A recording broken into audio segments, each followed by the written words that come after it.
Selamat pagi, selamat siang, selamat sore, dan selamat malam, Pak Cliff. Sekarang saya akan menjelaskan lebih dalam tentang penyesuaian dan penutupan. Di mana sebelumnya saya sudah menjelaskan tentang bagaimana cara membuat jurnal umum hingga neraca saldo.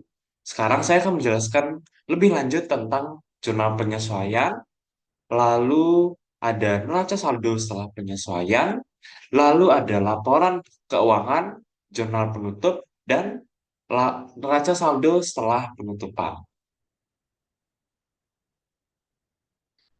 Nah, ini yang tadi saya sudah ucapkan, yaitu yang pertama jurnal penyesuaian, lalu neraca saldo, ini adalah neraca saldo setelah penyesuaian, lalu laporan keuangan, jurnal penutup, dan neraca saldo setelah penutupan.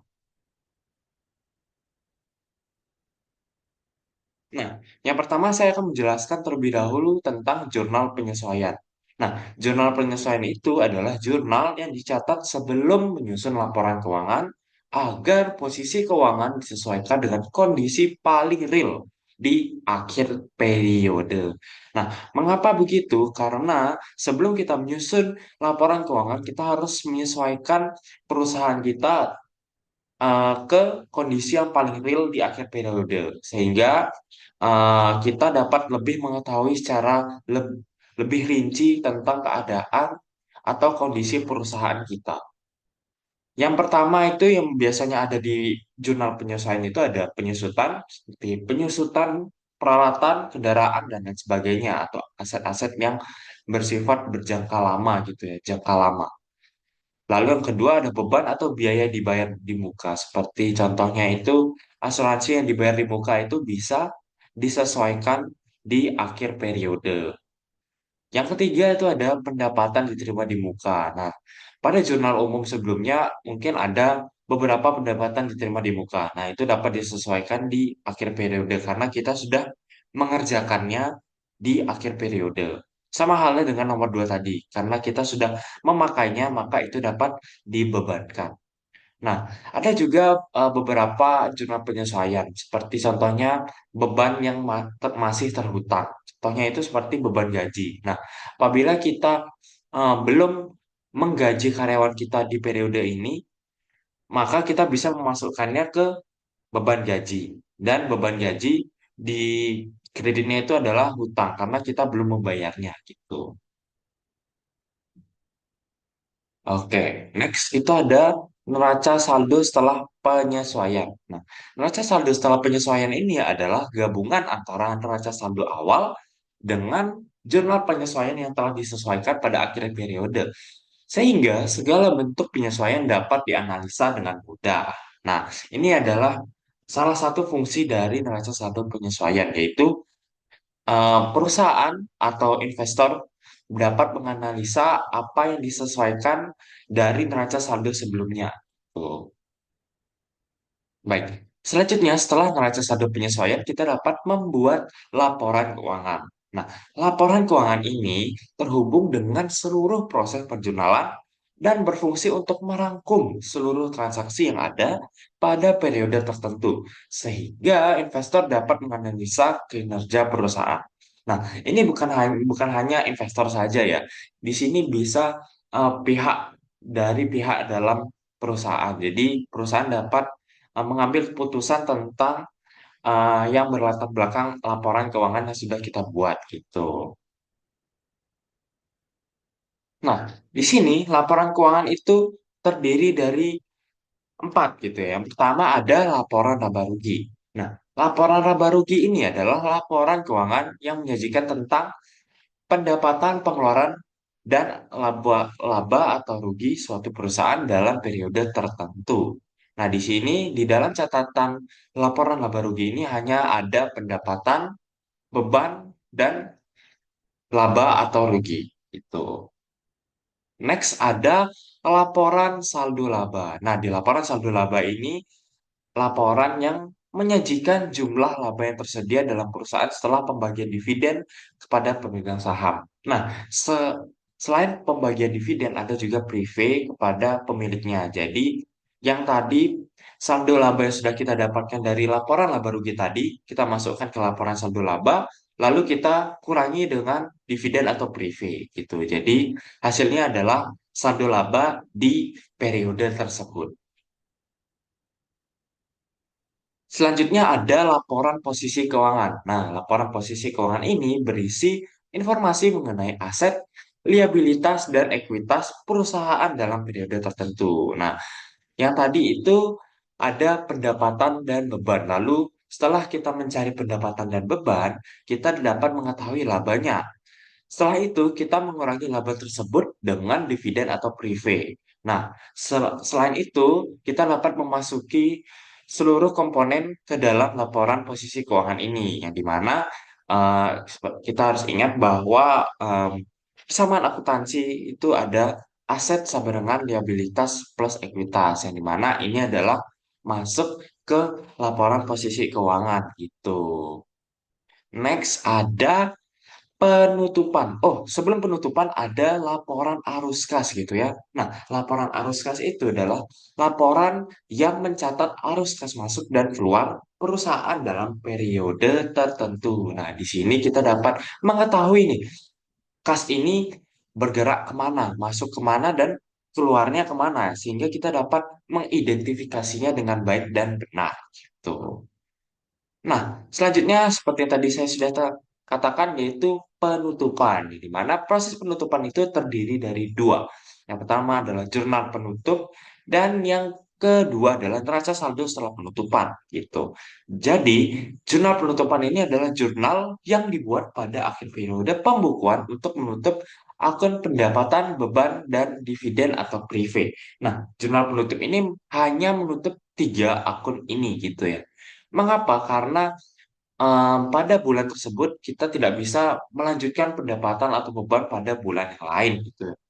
Hanya pada bulan tersebut saja. Beda halnya dengan seperti aset, liabilitas, dan ekuitas gitu ya. Itu dapat dilanjutkan ke periode selanjutnya. Kalau pendapatan, beban, dan dividen itu hanya untuk bulan itu saja, tidak bisa dilanjutkan. Apabila pendapatan, beban, dan dividen ini dilanjutkan, maka penghitungannya tidak akan detail gitu ya. Karena kita tidak mengetahui pendapatan di bulan satu ini berapa sih. Sebenarnya pendapatan di bulan dua itu sebenarnya berapa sih apabila digabung gitu ya. Kalau kita gabung, kita nggak mengetahui detail dari setiap bulan itu kita mendapatkan pendapatan berapa gitu ya. Jadi, jurnal penutup ini berfungsi untuk menutup akun pendapatan beban dan dividen atau privilege tersebut agar tetap di bulan tersebut gitu ya.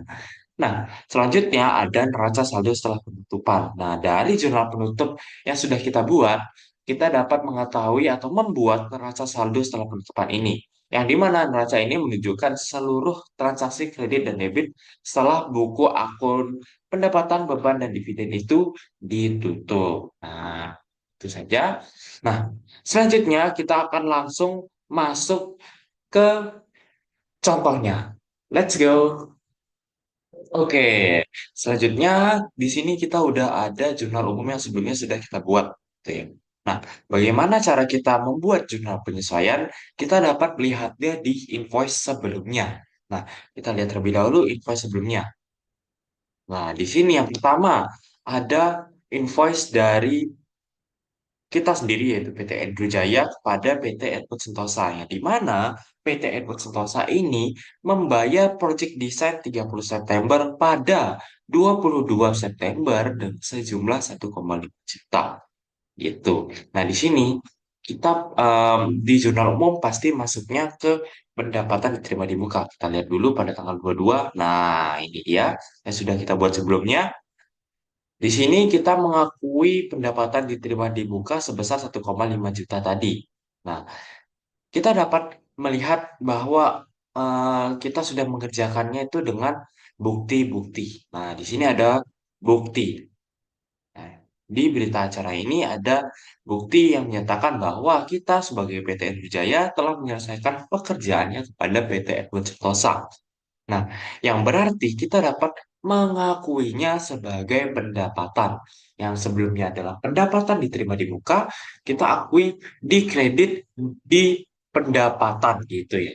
Nah, di sini gimana cara kita mengakuinya adalah yang pertama kita mengkredit salah kita mengdebit akun pendapatan diterima di muka, gitu ya. Nah, kita cari dulu yang gimana pendapatan diterima di muka adalah unearned revenue, lalu kita mengkreditnya dengan akun service revenue gitu ya. Kita cari dulu pendapatan yang bernama service revenue. Nah, di sini kita mengakuinya sebesar berapa? Sebesar yang sudah dibayar gitu ya. Nah, di sini PT Edward Stosa itu telah membayar sebesar 1,5 juta. Ya, di mana kita telah menyelesaikan sebesar 1,5 juta juga. Dan yang berarti pada jurnal penyesuaian kita menulisnya sebesar 1,5 juta. Nah, nah gitu ya.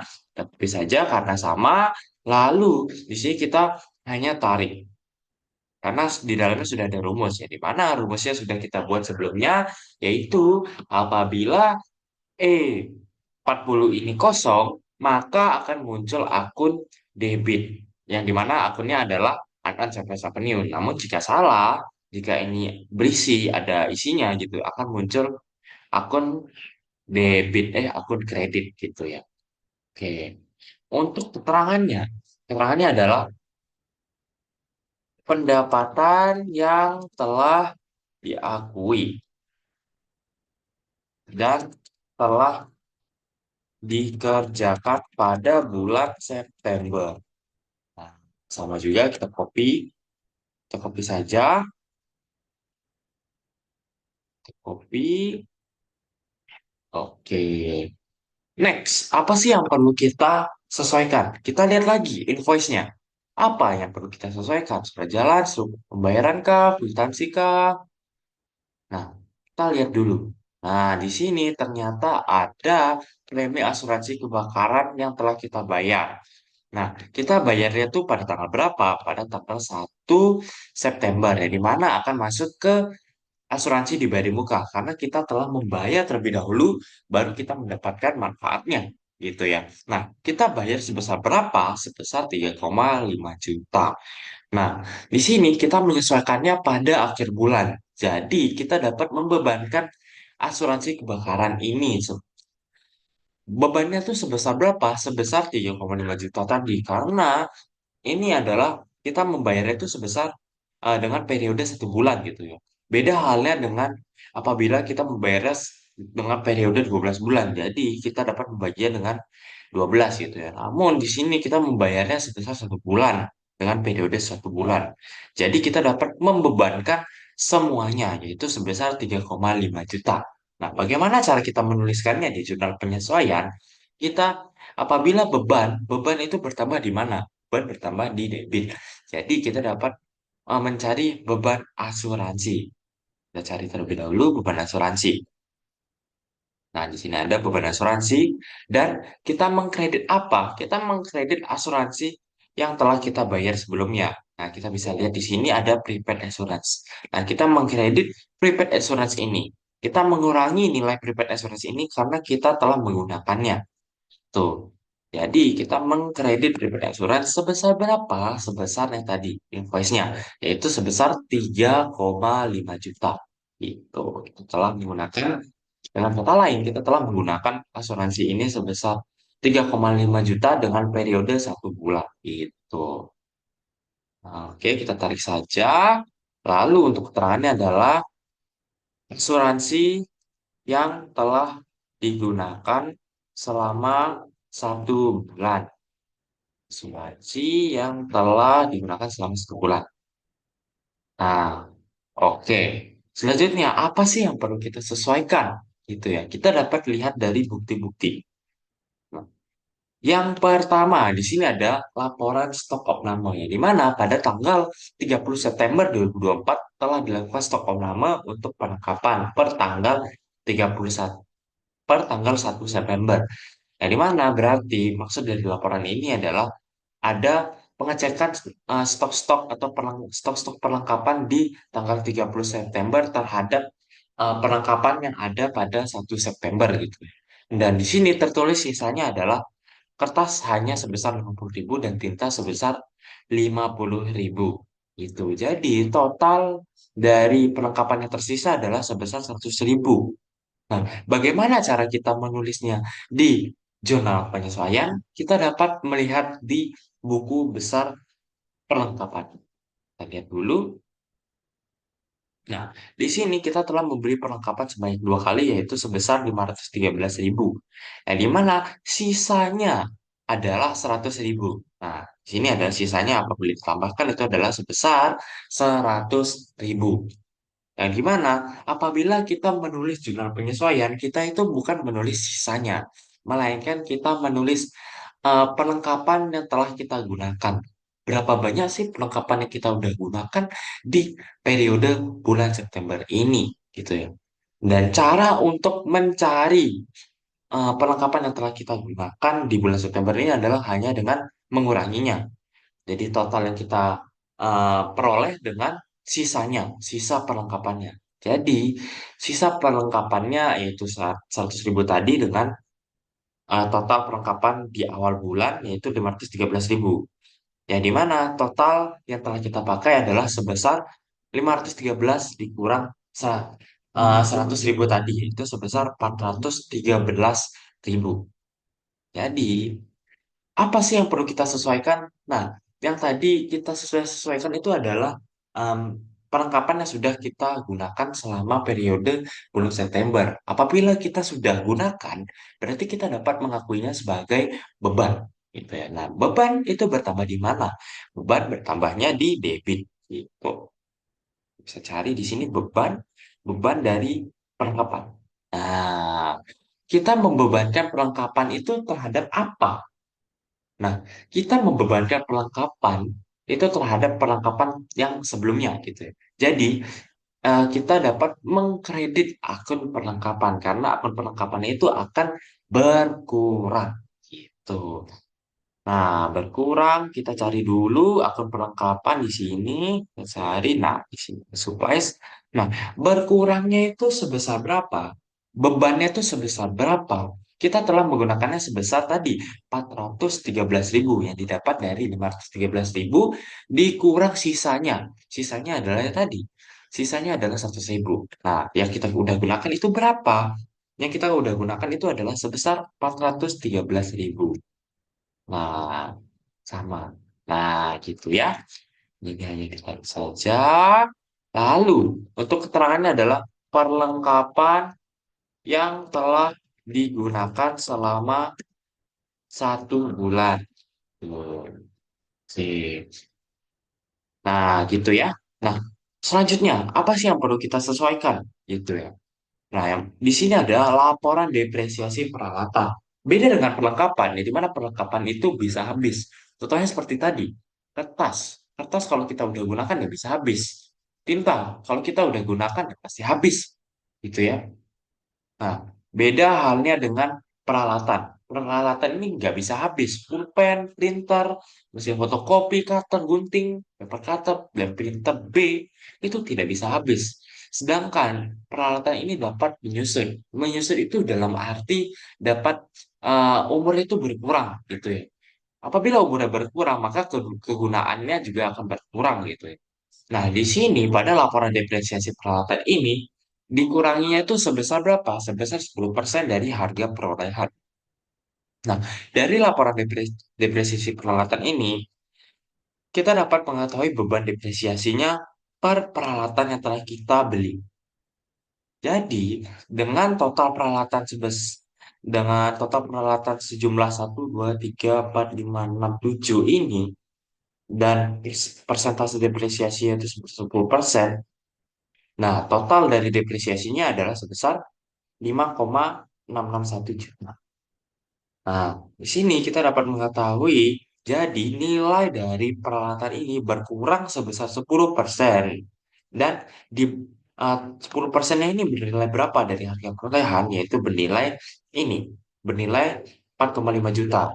Nah, misalnya contohnya, mesin fotokopi, harga perolehannya itu adalah 45 juta. Dan dikurangi persentase depresiasi sebesar 10%. Ya, di mana persentasenya apabila diubah ke bentuk beban gitu ya, adalah sebesar 4,5 juta. Dan apabila ini semua dijumlahkan, maka akan muncul sebesar 5,661. Nah, jadi beban depresiasinya adalah sebesar ini, 5,661. Nah, bagaimana cara kita menyesuaikannya di jurnal penyesuaian? Kita dapat menulis yang di sini. Beban itu bertambah di mana? Beban depresiasi. Beban depresiasi itu bertambahnya di debit. Nah, beban depresiasi bertambahnya di debit. Nah, apa yang perlu dikredit? Apakah peralatan? Mengapa bukan peralatan di sini? Saya akan menjelaskan mengapa bukan peralatan. Karena balik lagi seperti tadi, peralatannya itu enggak berkurang jumlahnya, gitu ya. Melainkan menyusut.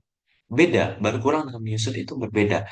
Jadi kita akan mendapatkan satu akun baru, yaitu accumulated depreciation terhadap equipment, gitu ya. Nah, mengapa accumulated depreciation atau akumulasi depresiasi? Karena dengan akumulasi depresiasi ini akan mengurangi nilai dari peralatan yang telah kita beli sebelumnya. Nah, berkurangnya itu sebesar berapa?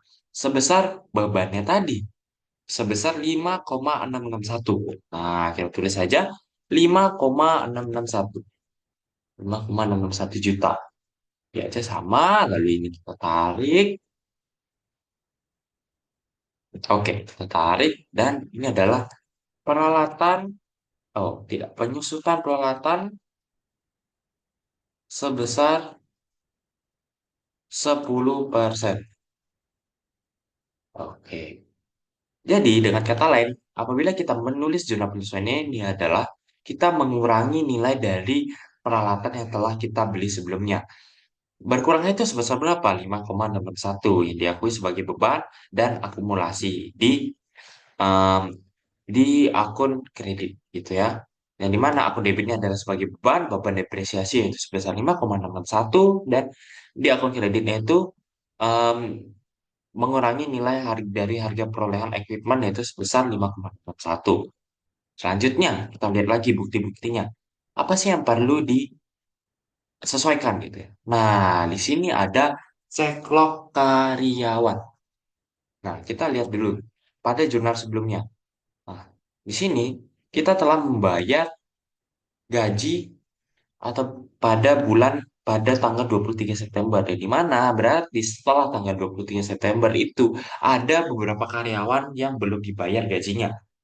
Nah, di sini kita menghitung gajinya itu dengan cekclok karyawan. Nah, di sini kita bisa lihat total karyawan kita itu sebesar 3 orang dengan setiap tanggal-tanggalnya. Ya, yang dimana gaji per harinya itu adalah 200.000. Nah, itu yang dihitung itu adalah karyawan yang hadir. Jadi, karyawannya hadir, apabila karyawannya hadir, maka gajinya itu akan diakui. Nah, gitu ya. Namun, apabila karyawan ini tidak hadir, maka total gajinya tidak akan diakui karena nggak hadir, gitu ya. Dia nggak ngerjain apa-apa. Jadi, kita dapat melihat dari siklus karyawan ini. Nah, di sini total total gajinya ini yang perlu kita bayar adalah sebesar total dari semuanya. Nah, kita bisa hitung dulu dengan ketik klik alt sama dengan gitu ya. Nah, sama dengan enter.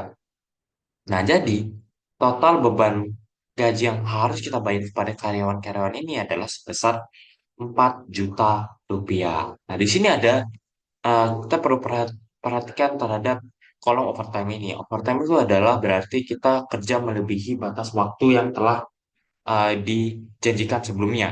Nah, yang di mana pada tanggal 30 September ini, Filippo dan Jong telah melakukan overtime sebesar 2 jam. Yang di mana per jam itu dinilai sebesar 100.000. Nah, jadi totalnya adalah 200.000 ditambah 2 dikali 100.000 dan totalnya adalah 400.000. Gitu ya.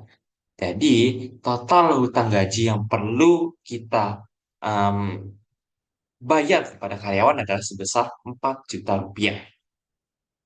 Kita balik ke jurnal penyesuaian kita. Nah, beban itu bertambah di mana? Apakah beban bertambah di debit? Ya, benar. Beban itu bertambahnya di debit. Nah, beban. Beban apa? Beban gaji. Nah, beban gajinya itu bertambah di debit. Sebesar berapa? Sebesar 4 juta tadi. 4 juta. Nah, di sini apakah kita sudah membayar beban gaji tersebut? Tentu belum ya. Karena kita melakukan pembayarannya itu pada tadi. Di sini. Mana tadi? Nah, di sini kita sudah membayar. Tapi di sini kita belum membayar. Kalau belum membayar kepada karyawan itu, berarti kita sebagai pihak perusahaan berhutang kepada karyawan. Nah, jadi hutang kita akan bertambah. Ya. Kita cari hutang gaji. Kita cari dulu payable. Nah, ini ada salaries and wage payable. Sebesar berapa? Sebesar sama, 4 juta. Kita tarik. Lalu ini adalah hutang gaji pada bulan September. Hutang gaji pada bulan September. Nah, next. Apa sih yang perlu kita sesuaikan lagi gitu. Nah, di sini ternyata ada berita acara serah terima. Jadi mana kita sebagai PT Enerjaya itu telah melakukan jasa konsultasi pada 15 September 2024 sebesar 21 juta rupiah. Nah, di sini kita sebagai pihak akuntan belum mengetahuinya. Yang dimana ini mungkin telah diketahui oleh pihak-pihak yang lain, namun belum sampai informasinya kepada pihak akuntansi. Jadi kita sebagai pihak akuntansi itu belum mencatatnya dan belum mengakuinya. Bagaimana cara mengakuinya di akhir periode? Nah, cara kita mengakuinya adalah dengan mencatat piutang di debit dan pendapatan di kredit. Nah, itu ya. Nah, piutangnya kita cari dulu piutangnya account receivable. Kita cari dulu ya. Account receivable. Kita cari mana dia? Ini dia. Account receivable terhadap pendapatan service revenue. Itu ya. Kenapa akan receivable bukan kas? Karena di sini tidak dikatakan bahwa eh, perusahaan yang telah kita lakukan jasanya, yang telah kita berikan jasa, itu belum membayar. Kita belum mendapatkan invoice-nya atau kita belum mendapatkan kwitansinya. Hanya dikatakan bahwa kita telah melaksanakan jasa konsultasi sebesar 21 juta. Kita belum mengetahui apakah dia sudah bayar atau belum. Jadi, apabila hal ini terjadi, maka kita dapat mengakuinya sebagai piutang. Karena kita telah melakukan jasa konsultasi namun belum dibayar. Tuh. Nah, kita mengakuinya sebesar berapa? Sebesar 21 juta tadi. Oke, 21 juta. Nah, pendapatannya sama sebesar 21 juta karena kita mendapatkan pendapatan dari piutang sebesar 21 juta. Oke. Oke, kita tarik. Lalu ini adalah pendapatan yang eh, lupa dicatat.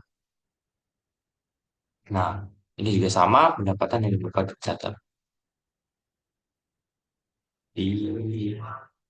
Dicatat. Nah, oke. Ternyata itu saja yang perlu kita sesuaikan pada bulan September ini gitu ya.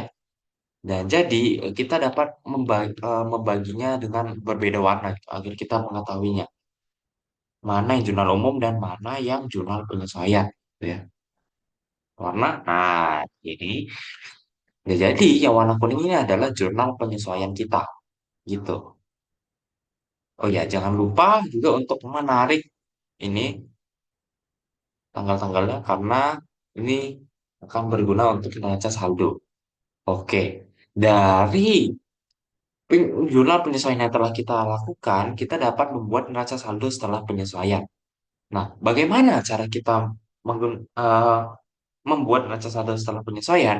Kita dapat mengcopy ini. Copy, copy.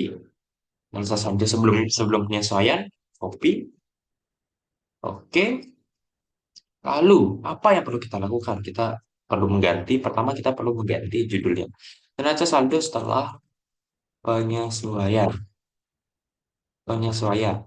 Nah, untuk pivot table-nya, kita dapat um, change data source. Yang di mana kita dapat menariknya dari tanggal ini ke bawah. ke jurnal penyesuaiannya. Nah, gitu ya. Lalu klik OK.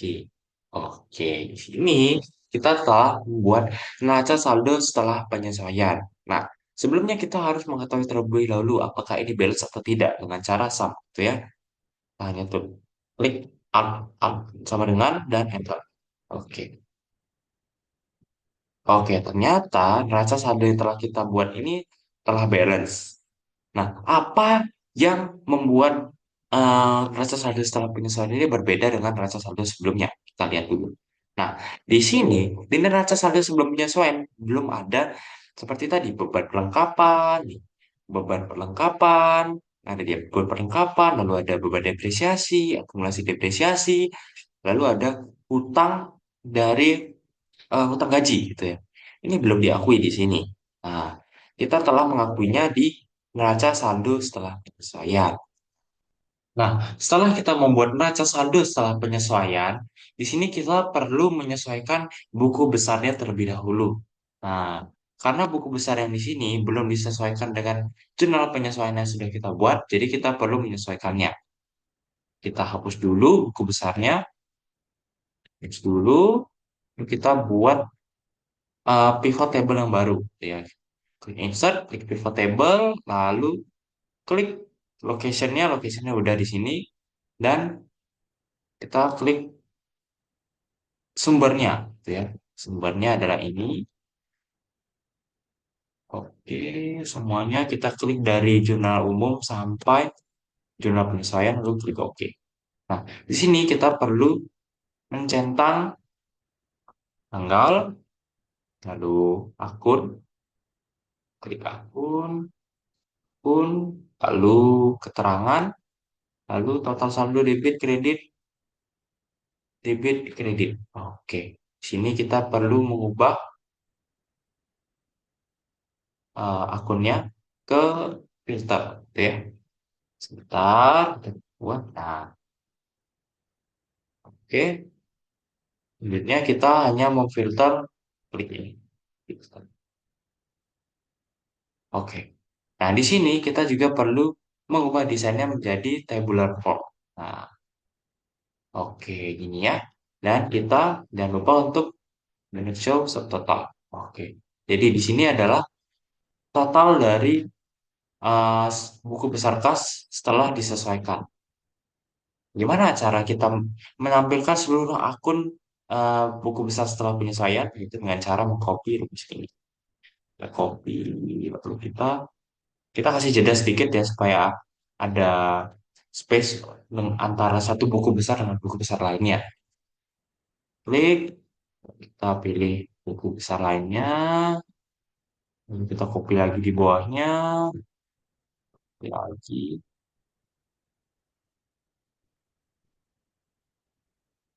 kita copy lagi,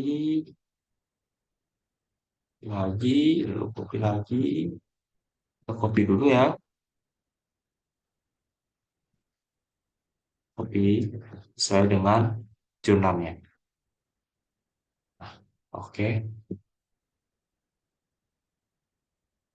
Nah, pertama kita cari dulu nih. Setelah kas bank, lalu ada akun yang namanya Repatren, kita klik Repatren, lalu ada account receivable-nya, lalu ada supplies. Nah, di sini sudah masuk ya perlengkapan yang telah digunakan selama 1 bulan. Ini adalah hasil dari jurnal penyesuaiannya. Tuh, lanjut ada prepaid assurance. Oke, prepaid assurance juga sudah masuk. Asuransi yang telah digunakan selama 1 bulan. Next, ada equipment. Lalu ada cumulative depreciation atau akumulasi. Ini udah masuk ya. Udah masuk juga. Lalu ada account payable. Ada unearned service revenue. Nah, ini udah diakui. Oke, kita copy lagi. Jadi, dua, tiga, empat, lima, enam. Oke. Oke, setelah unearned service revenue, ada unearned rent revenue, lalu ada salaries and wage ex payable. Nah, ini udah masuk. Lalu ada setelah itu kita lihat lagi, kita PV, klik PV, setelah PV ada share capital, nah, lalu ada setelah share capital ada yang namanya service revenue atau pendapatan,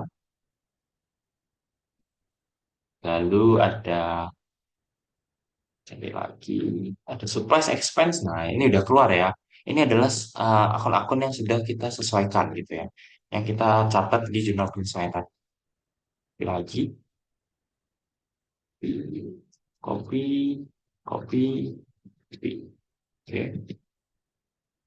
Nah, next kita cari setelah supply expense ada depreciation expense. Nah, lalu ada yang namanya insurance atau beban asuransi. Lalu ada salaries and wage expense atau beban gaji. Dan yang terakhir ada utilities expense. Nah, ini udah masuk semua ya akun-akunnya. Mulai dari cash, bank, prepaid rent, account receivable, supplies, prepaid insurance, equipment, accumulated depreciation, account payable, unearned service revenue, unearned rent revenue, salaries and wage payable, price, share capital, service revenue, supplies expense, depreciation expense, insurance expense, salaries and wage expense, dan yang terakhir ada utilities expense. Selanjutnya kita akan membuat yang namanya laporan keuangan. Nah, laporan keuangan itu seperti yang tadi saya sudah jelaskan, itu terdiri dari laporan laba rugi, laporan saldo laba, laporan posisi keuangan, dan laporan arus kas. Nah, pertama kita mungkin membuat laporan laba rugi terlebih dahulu. List laporan laba rugi untuk periode yang berakhir per 30 September.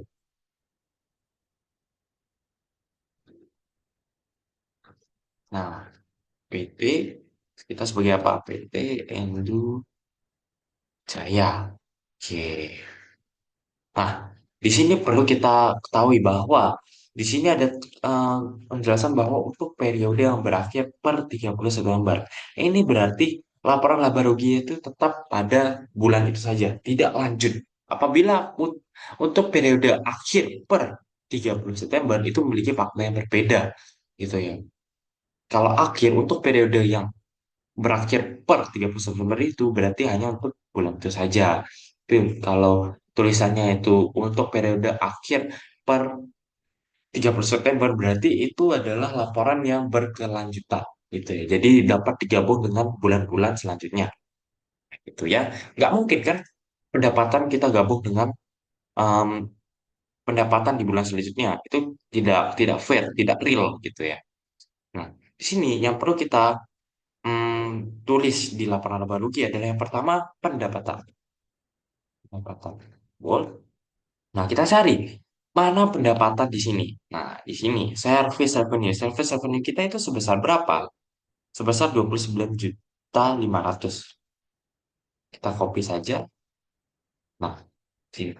Di sini kita dapat menggunakan rumus sum if. Oke, kita tulis dulu sum if. Sum if. Nah, di sini kita mencari range-nya. Range-nya itu berarti di mana kita mencari akun service revenue ini. Tentu tempat kita untuk cari akun service revenue itu ada di neraca saldo setelah penyesuaian. Ada di antara banyak akun ini.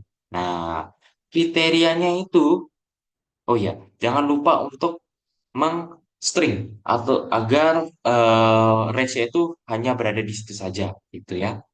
Nah, tulis dulu, oke.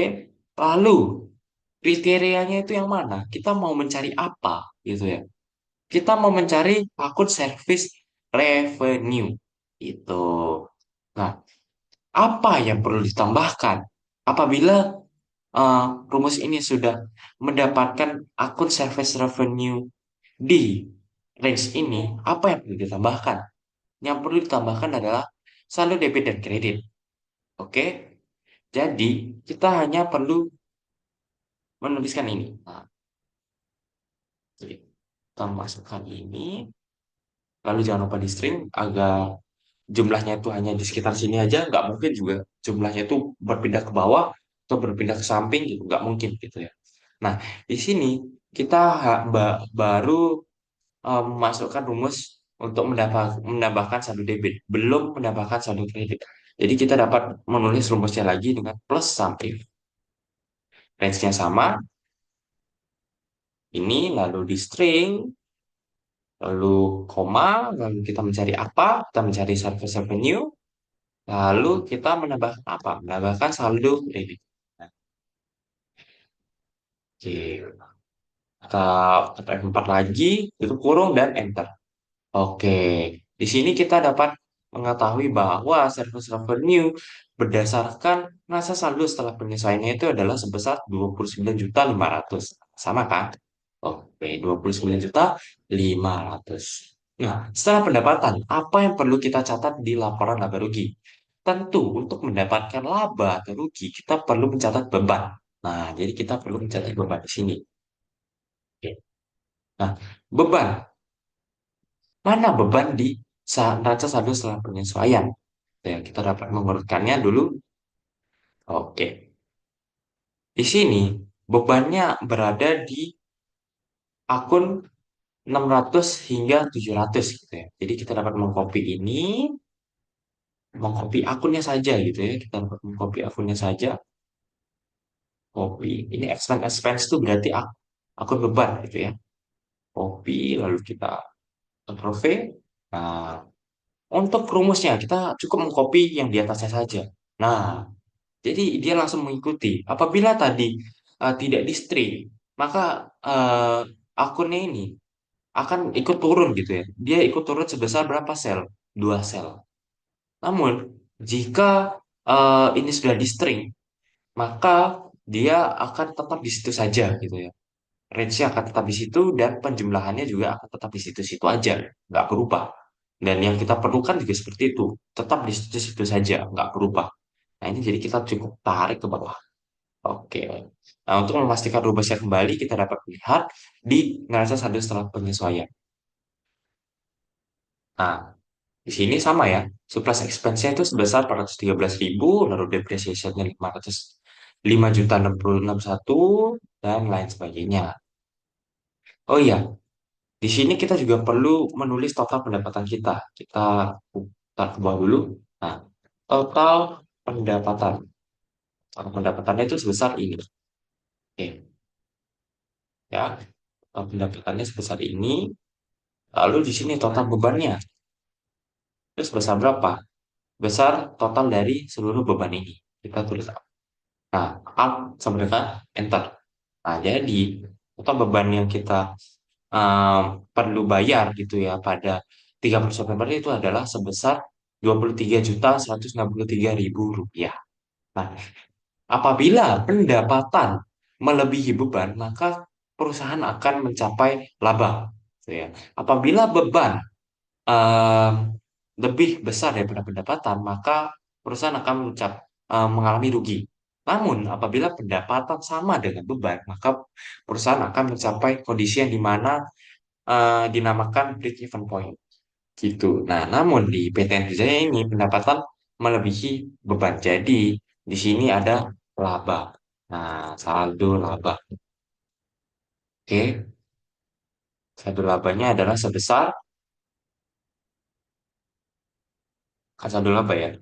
Di sini, oh ya, di sini saya perlu menjelaskan apa perbedaan dari laba itu dengan saldo laba. Nah, saldo laba itu adalah saldo yang telah dikurangi em, dividen atau prive. Namun apabila di sini kita tulis karena di sini belum mengurangi dividen atau prive, kita tulis laba neto. Nah, laba netonya itu sebesar berapa? Sebesar total pendapatan dikurangi total beban.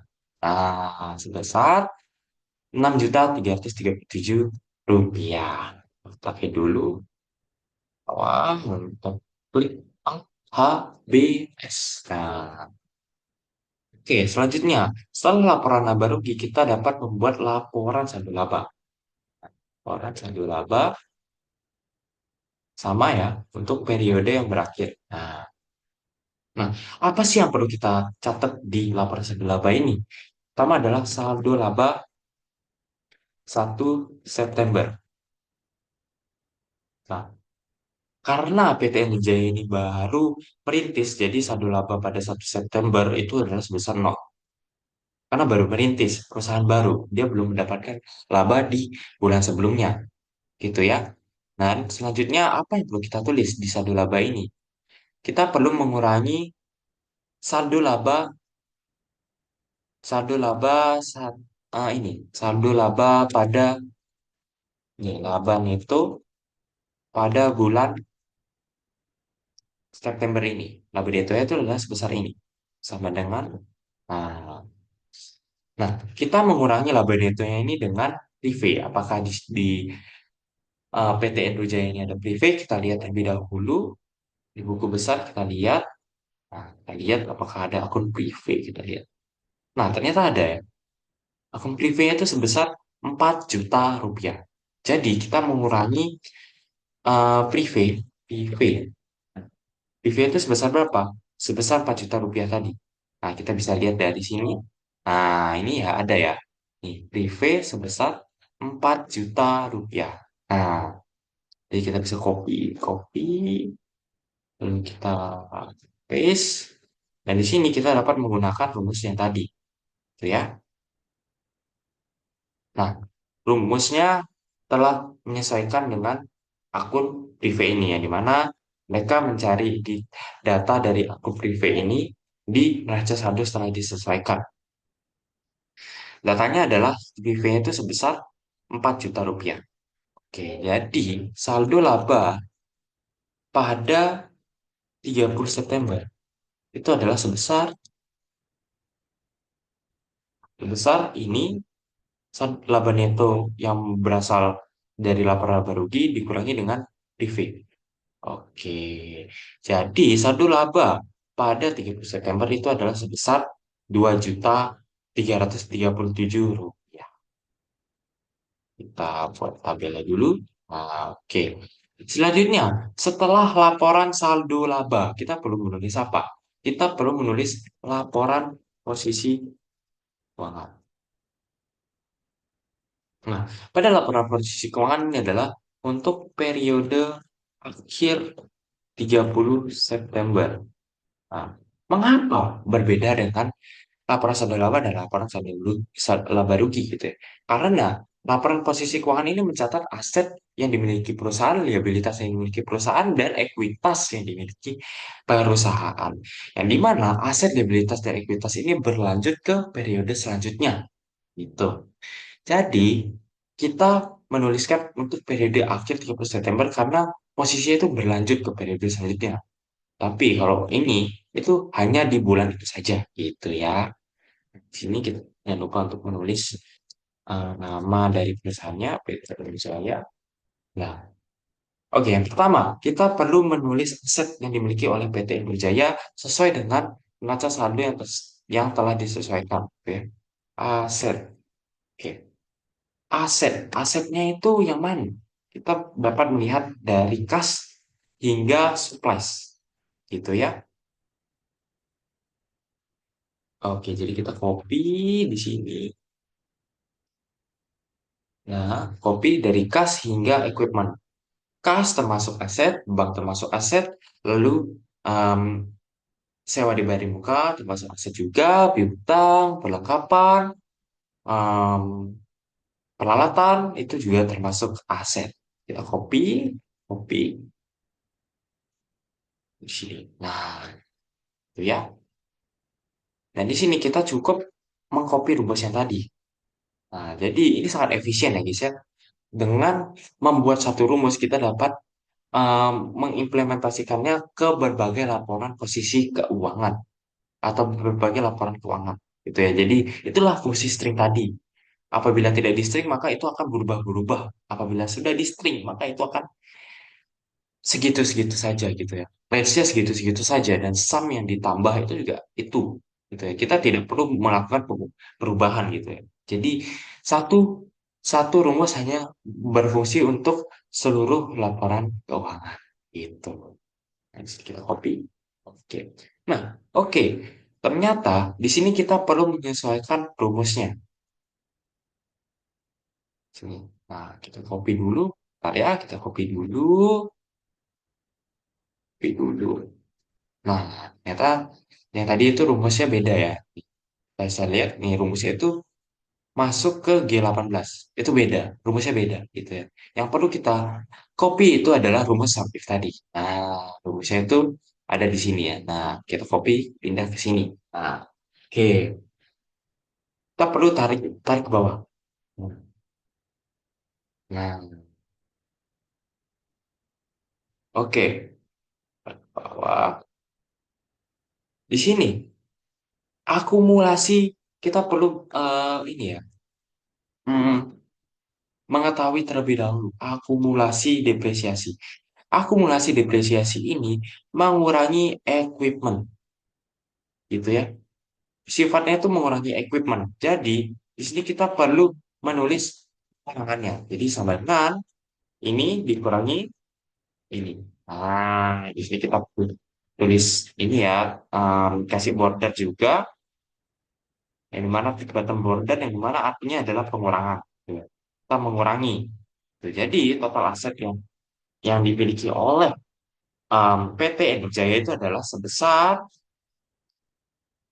karyawan total aset sebesar sum dari ini lalu ditambah ini. Nah, total aset yang dimiliki oleh PT Edi Jaya adalah sebesar 308 juta. Nah, total aset ini harus sama dengan total dari liabilitas plus ekuitas ya, di mana sesuai dengan persamaan dasar akuntansi. Di sini kita cari dulu liabilitasnya. Kita cari di neraca saldo setelah disesuaikan. Nah, liabilitasnya adalah ini ya. Nah, kopi, liabilitasnya itu terdiri dari utang, lalu pendapatan yang belum, yang sudah, yang dibayar, dibuka, lalu em, ya yang sewa dibayar di muka, dan hutang gaji, gitu ya.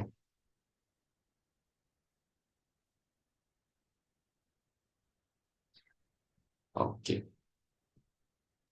oke, kita copy. Lalu,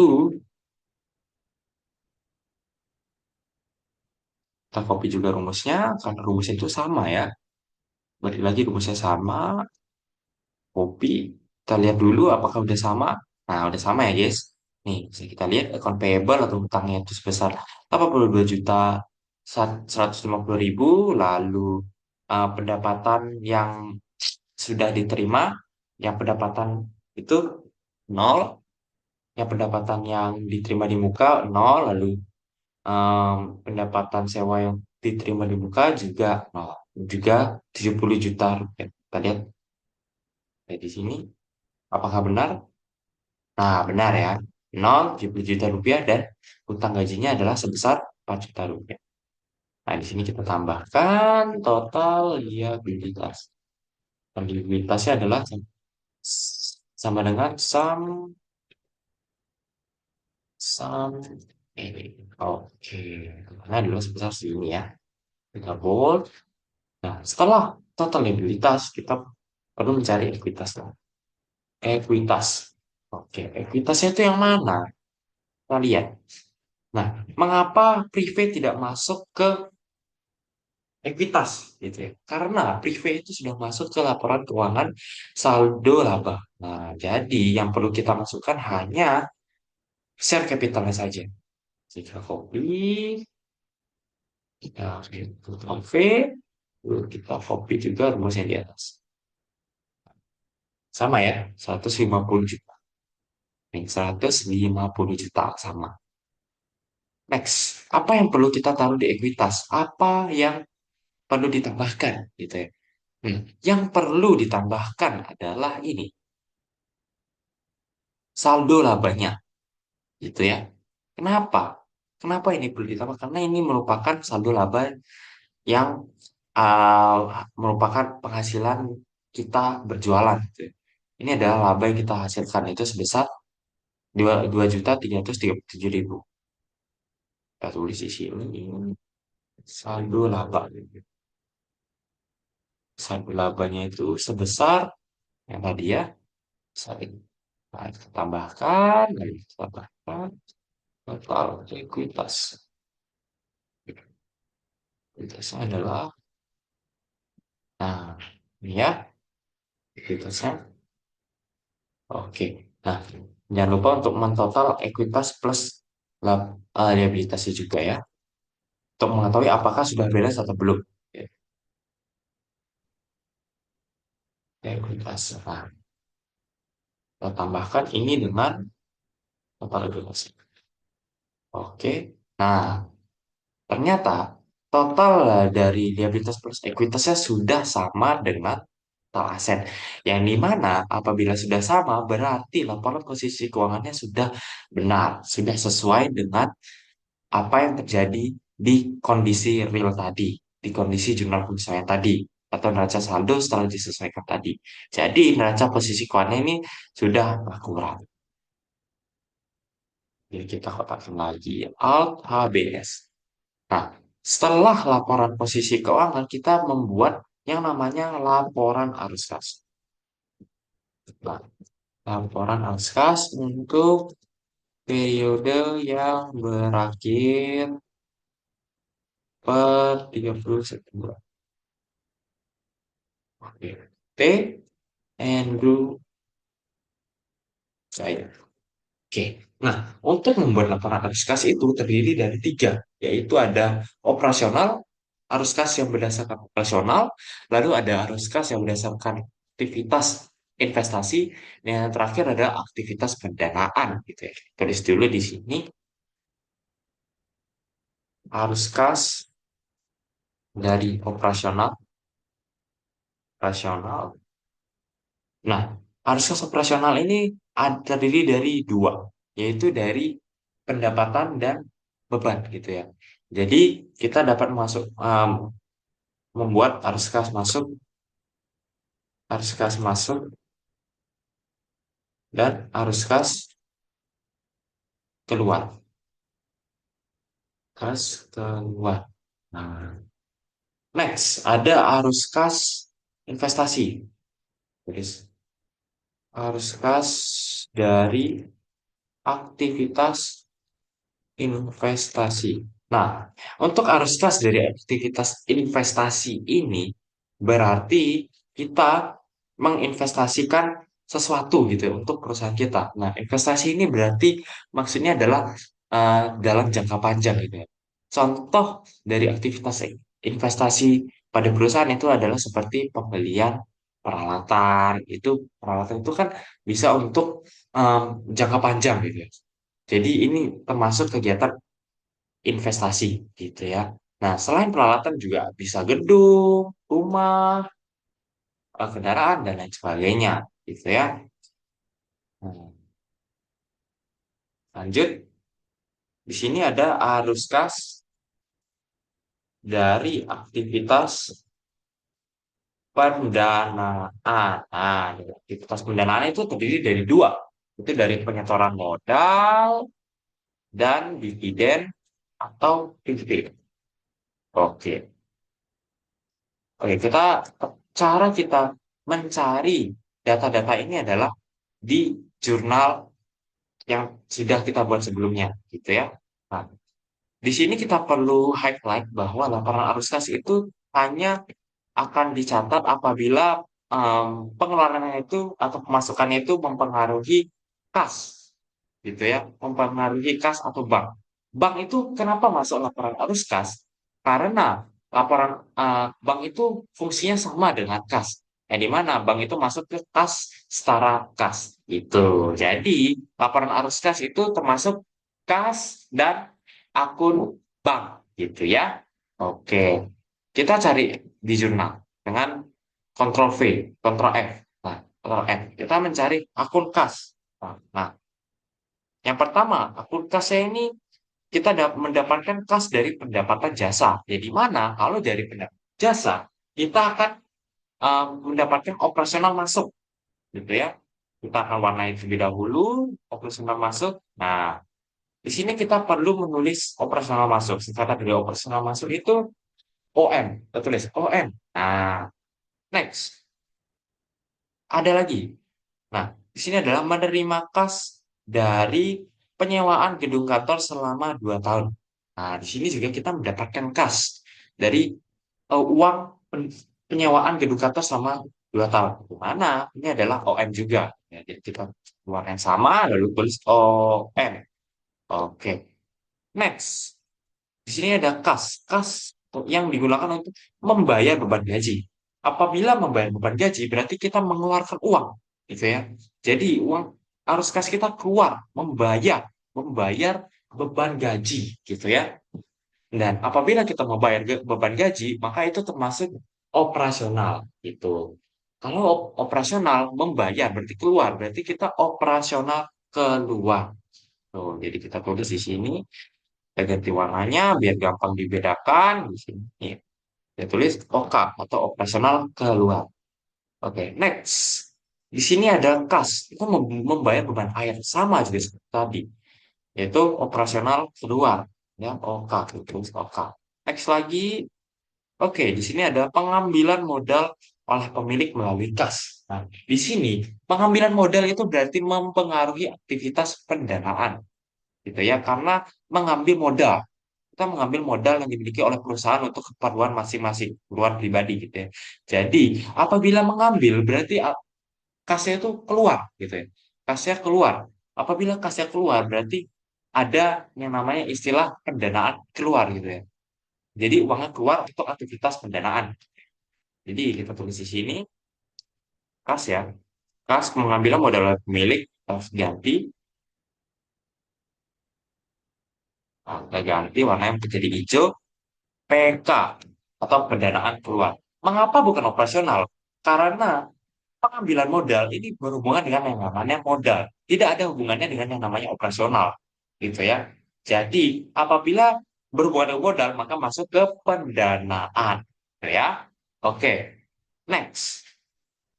Oh, di sini ternyata udah nggak ada ya. Kita cari bank, akun bank. Nah, pertama akun bank. Itu adalah membayar peralatan dan perlengkapan dari PT Tirta Jaya. Gitu ya. Nah, kita cari terlebih dahulu di sini karena ini adalah statusnya hutang, kita cari di mana kita membayarnya. PT Tirta Jaya, gitu ya. Nah, kita cari, nah ternyata di sini ya. Nih, akan payable-nya adalah sebesar ini, sama. Yang kita tandain dulu biar gak susah, gitu ya. Kita tandain, nih, sama. Dia membayar dengan bank, dia membayar hutang dengan bank untuk keperluan equipment dan supplies. Nah, untuk equipment berarti perusahaan itu membeli peralatan. Apabila membeli peralatan berarti masuknya ke aktivitas investasi. Mengapa investasi bukan operasional? Karena peralatan itu sifatnya jangka panjang, dapat digunakan selama jangka panjang gitu. Berbeda dengan supplies, peralatan yang digunakan yang itu bisa habis gitu ya. Peralatan itu nggak bisa habis, sedangkan perlengkapan itu bisa habis. Gitu. Jadi peralatan itu masuk ke, jadi di sini kita ini biru, kita tulis peralatan itu masuk ke yang masuk ke aktivitas investasi. Nah, investasi kita tulis I saja. Investasi. Kalau perlengkapan itu masuk ke mana? Perlengkapan itu masuknya ke aktivitas operasional karena kita membeli perlengkapan untuk keperluan aktivitas operasional kita yang berfungsi untuk bulan itu saja karena bisa habis gitu ya. Kalau peralatan tadi memang kita membeli peralatan untuk aktivitas operasional, tapi itu untuk jangka panjang. Perbedaannya di situ ya. Apabila untuk jangka panjang berarti maksudnya ke investasi. Namun apabila untuk jangka pendek atau untuk operasional pada bulan itu, maka masuknya ke operasional keluar. Nah, kita samakan warnanya operasional keluar. Cari dulu warnanya. Nah, operasional keluar ya. Oh, ternyata warnanya itu ini ya. Oke, warnanya ini.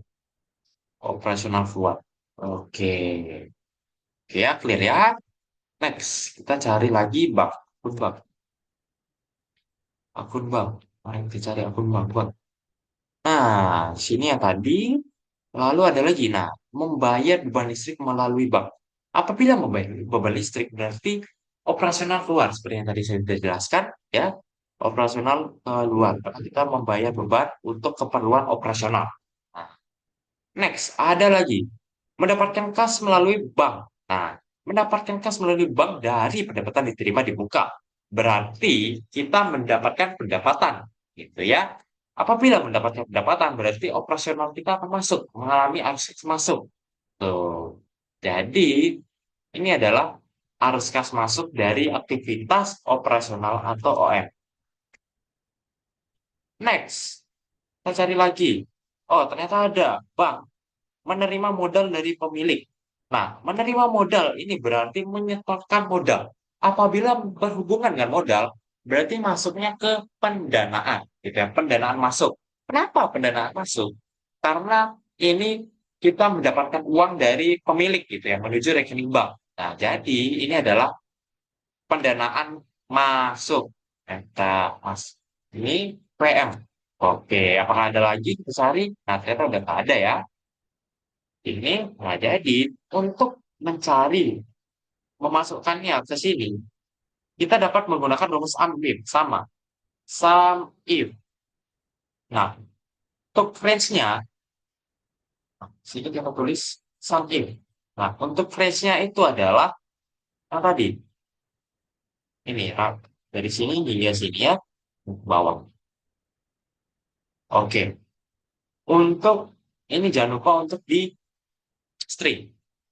Lalu, di sini kita mencari operasional masuk, arus kas yang masuk untuk operasional. Jadi, itu adalah yang tadi kita sudah tandai dengan OM, gitu ya.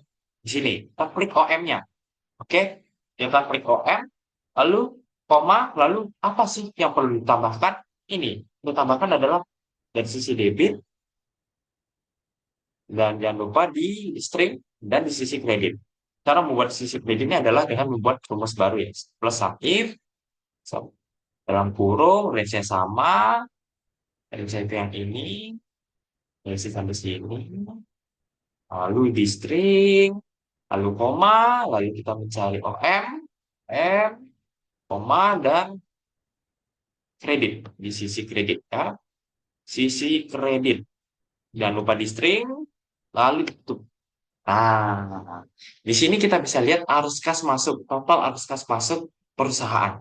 Tuh, koma, nah, total arus kas masuknya adalah sebesar 75.500. Apa yang terjadi dengan keluar? Nah, di sini kita mencari. Eh, nah, kita cari operasional keluar. Operasional keluarnya itu ada di OK. OK itu di sel H22. Oke, kita cari. Berarti kita ganti kriterianya dengan jurnal H22. Ini juga sama H22. Nah, di sini ada akses keluarnya itu sebesar 9.952.000. Oke. Untuk arus kas dari aktivitas investasi kita cari. Tadi ada pembelian peralatan ya. Pembelian peralatan atau aset tetap. Oke. Kita copy saja rumus yang di atas, lalu kita enter, lalu kita cari I. Gitu ya. Tadi kan kita tandanya dengan I. Nah, I itu berada di mana? K9. Nah, lihat ya. K9. K9. Oke. K9. Nah, masuk ya. H9 yaitu sebesar 53.110.000. Oke. Next, penyetoran modal. Kita copy rumusnya. Kita cari penyetoran modal itu kita tandai dengan eh, apa ya? Dengan apa? Penyetoran modal itu kita tandai dengan PM atau pendanaan masuk gitu ya. Jadi kita cari PM itu berada di sel H30. H30. Jadi H30. Berarti kita ganti kriteria dengan H30. Oke. Nah, sama ya. H30 150 juta. Kita copy lagi ke bawah. Lalu kita cari yang berhubungan dengan dividen atau prive gitu ya.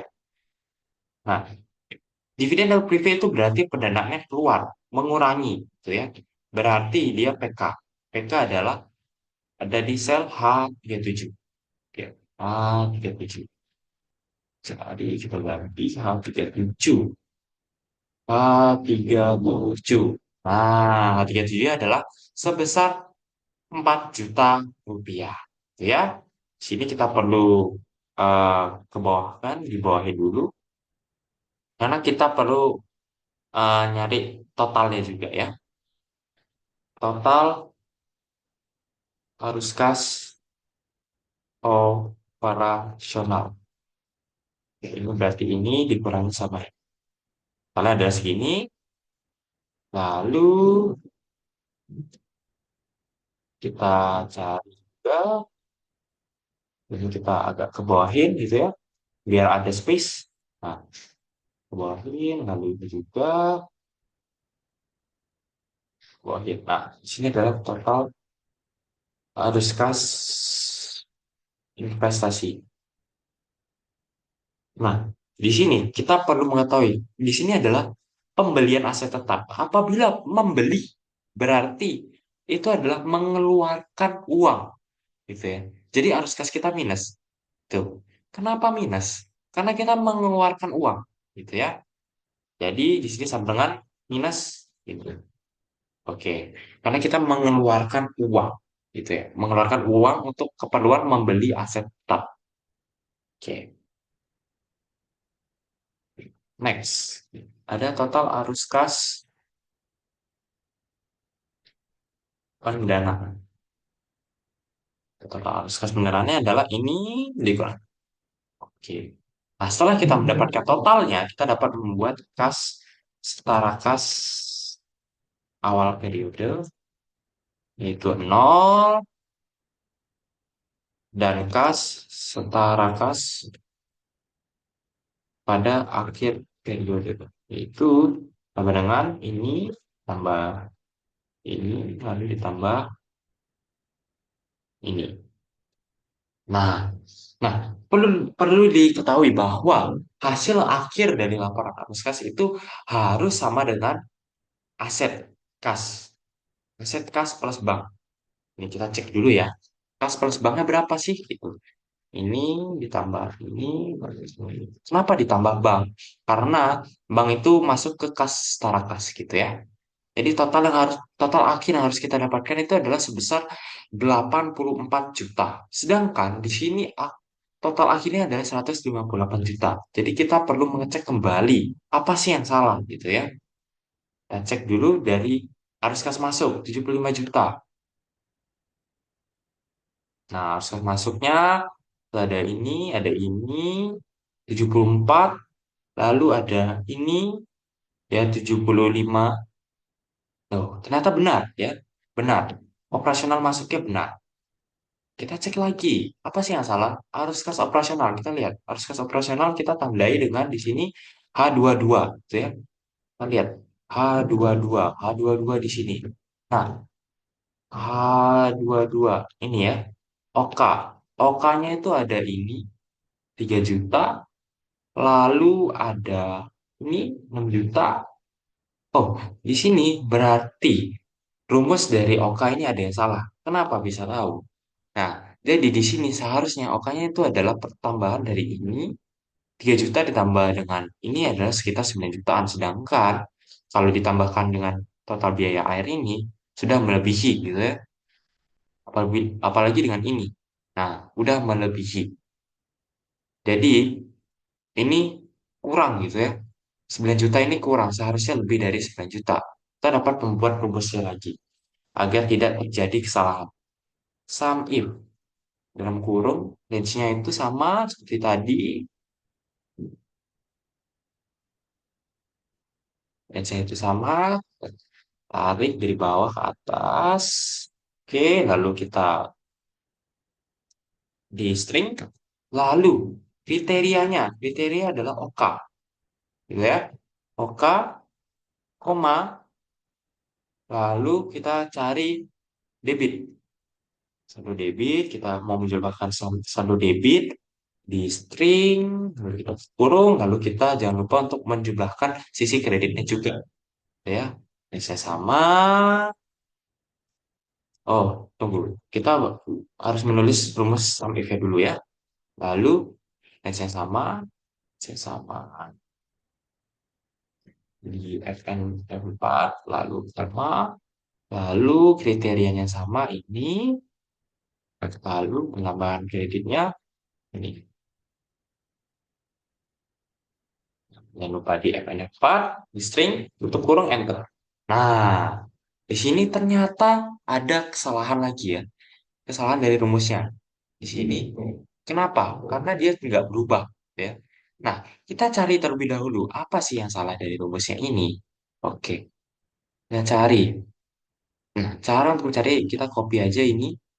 Kita copy, kita ubah ke sini. Kita taruh ke sini. Nah, oke. Oke, mana dia rumusnya? Nah, ini coba kita cari ya. Ini adalah H10. H10. Oke, ini juga H10. H10. Nah, apa sih yang belum kedetek? Kita lihat lagi. Ini oke. Lalu ini kita cari, kita hitung manual gitu ya. Agar memastikan. Ini adalah cara untuk mengaudit gitu ya. Ini ditambah, ditambah ini, ditambah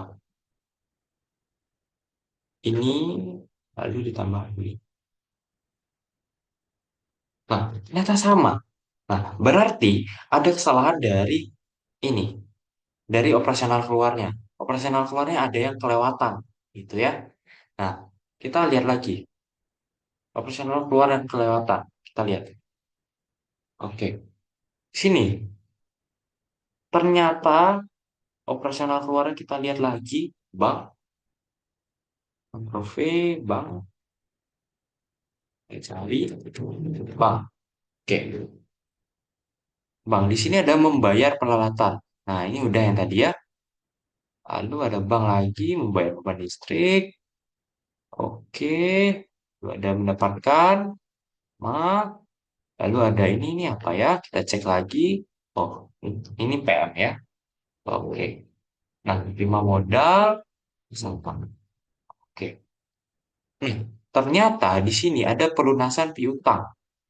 Nah, pelunasan piutang. Kalau kita pelunasan piutang berarti kita mendapatkan uang, gitu ya. Kita mendapatkan uang.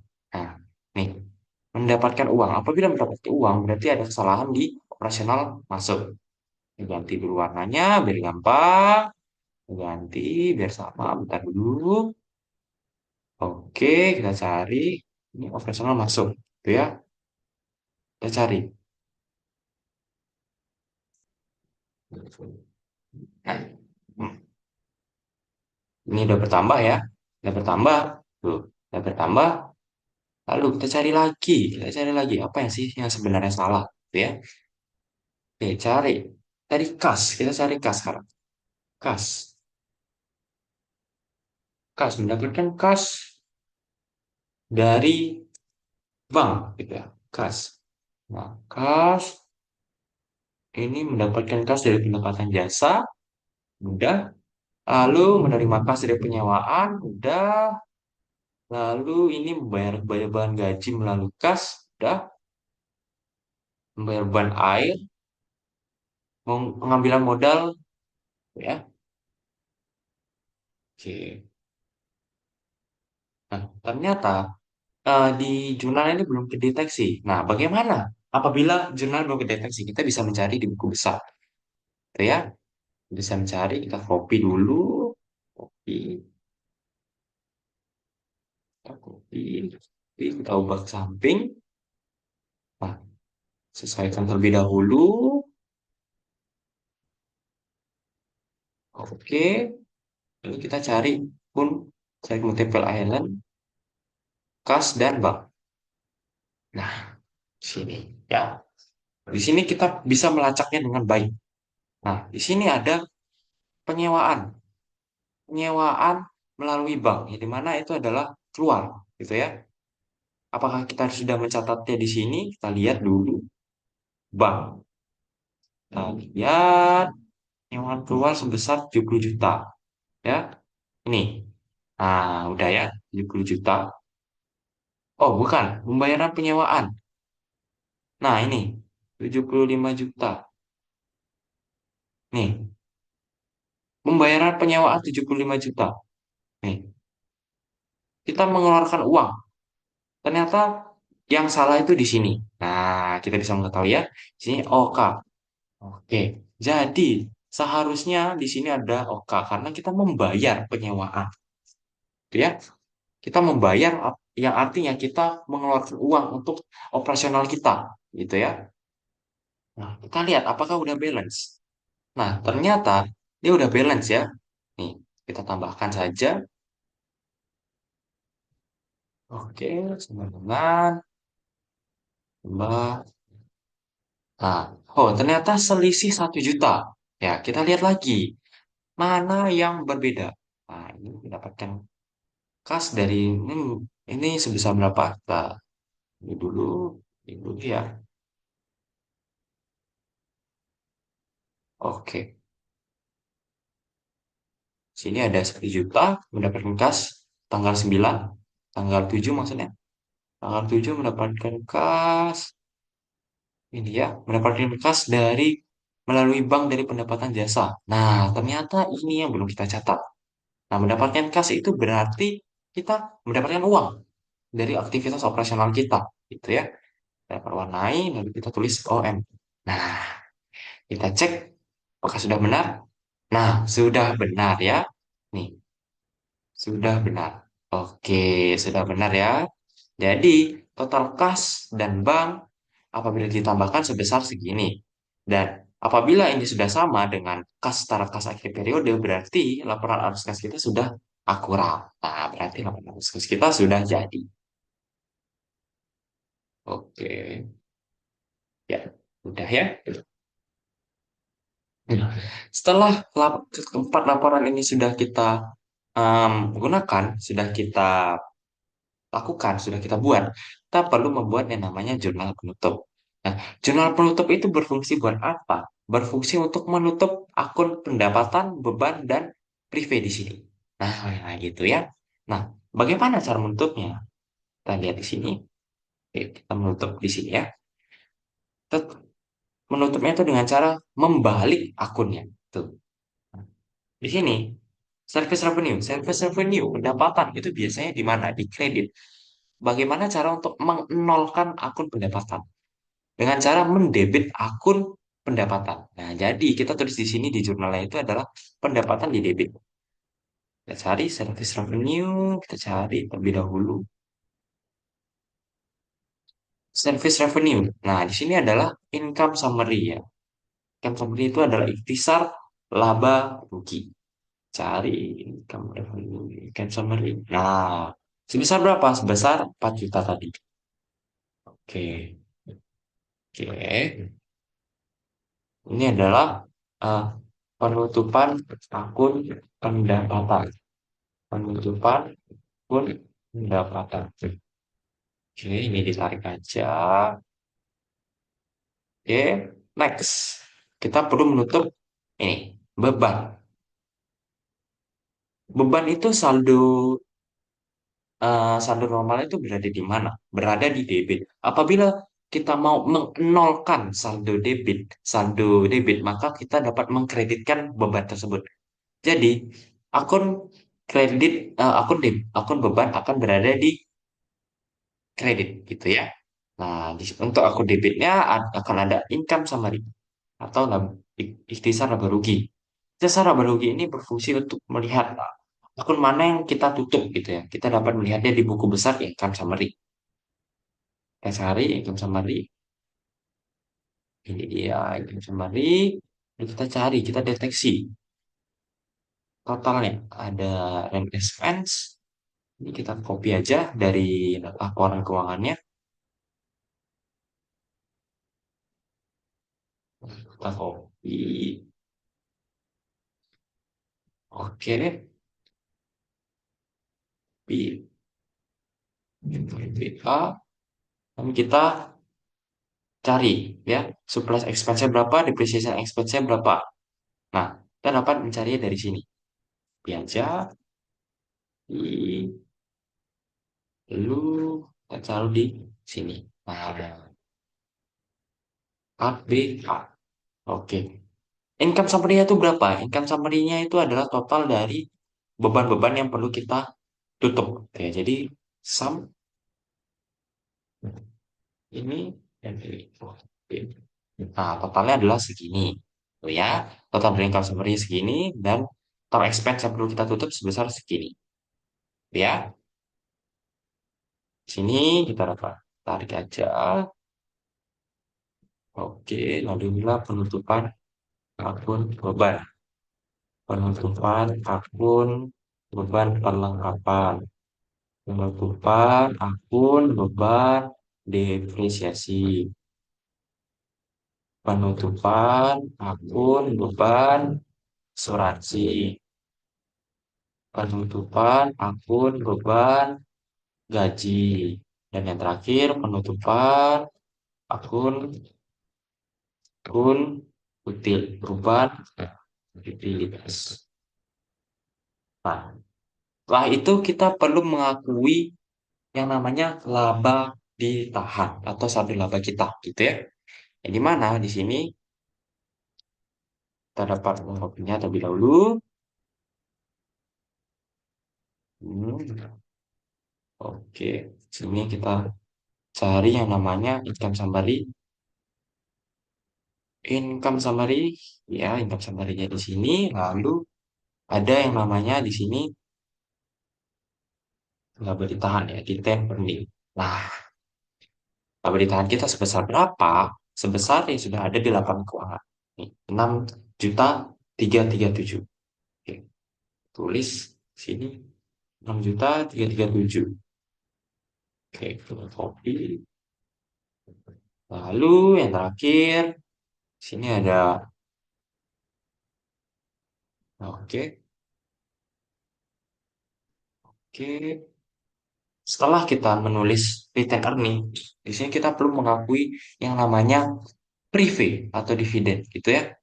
Mengapa bukan income summary? Karena yang berhubungan dengan income summary ini adalah eh, pendapatan dan beban, gitu ya, dan laba. Untuk prive itu tidak ada hubungannya dengan pendapatan laba dan beban. Dia berhubungannya dengan laba karena dia bersifat mengurangi laba, gitu ya. Jadi di sini akun prive, prive itu sebesar berapa? Kita cari laporan keuangannya sebesar 4 juta. Ya, 4 juta.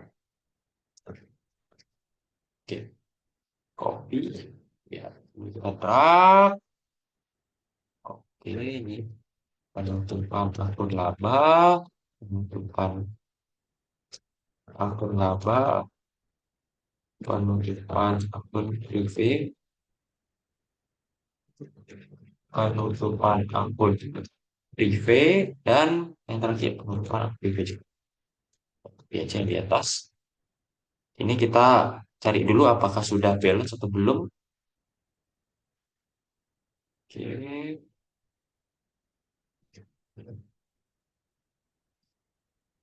oke, cari. Kalau udah balance berarti udah benar ya. Nah, sudah balance ya, guys ya.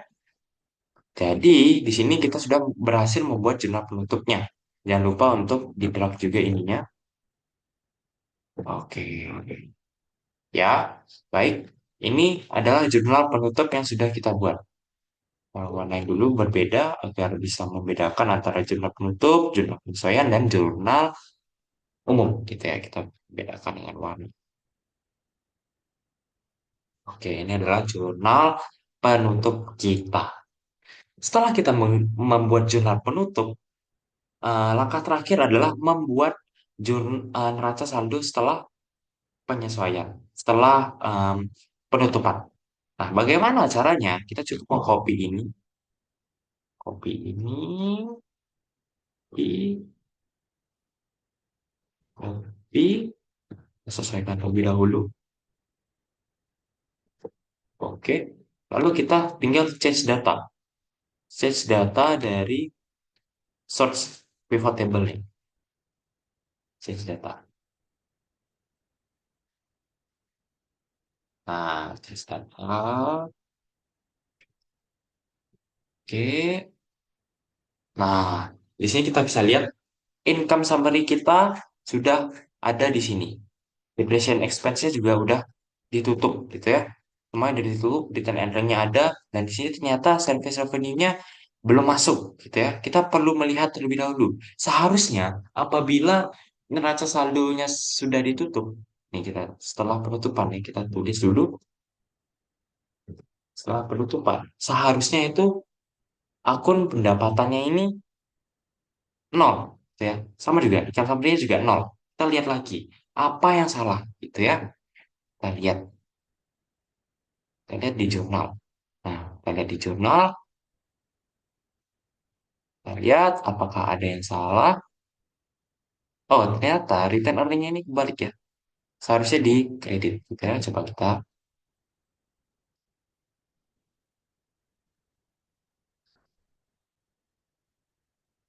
Oke, income summary, service revenue, mana dia service revenue? Lalu ditahan, mana dia return earning? Oke, ya. Lalu kita cari lagi ya. Proses saldo setelah ini dia. Kita refresh. Oke, ternyata bukan itu yang salah ya. Ternyata yang tadi benar. Gitu.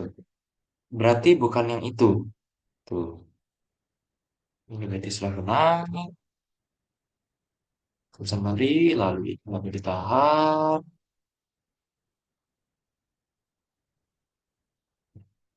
Mana dia laba ditahan? Laba ditahan. Mana dia ya? Sabar, kita cari dulu pelan-pelan. Nah, itu dia. Nah, ternyata yang salah itu adalah di sini. Nah, kenapa? Kenapa bisa di sini? Kenapa? Oke, saya akan menjelaskan terlebih dahulu. Di sini kita lihat laporannya. Service revenue-nya itu adalah sebesar 29.500.000. Sedangkan saya menulisnya 24 juta, hanya 4 juta. Yang ditutup itu hanya 4 juta. Yang seharusnya dilakukan adalah menutup seluruh pendapatan. Jadi kita tulis di sini, di copy. Oke. Nah, ini pasti udah benar. Kita refresh dulu. Oke, sudah benar ya guys ya. Di sini akun pendapatan sudah ditutup, akun beban juga sudah ditutup, dan akun privé juga sudah ditutup. Nah, di mana di sini adalah neraca saldo yang dapat digunakan untuk periode selanjutnya. Kita dapat menggunakan neraca ini untuk penjualan jasa selanjutnya di periode selanjutnya. Baik, gitu aja dari penjelasan um, mulai dari jurnal penyesuaian, lalu neraca saldo setelah penyesuaian, lalu laporan keuangan, jurnal penutup, dan neraca saldo setelah penutupan, beserta beberapa kasus-kasus tadi ya.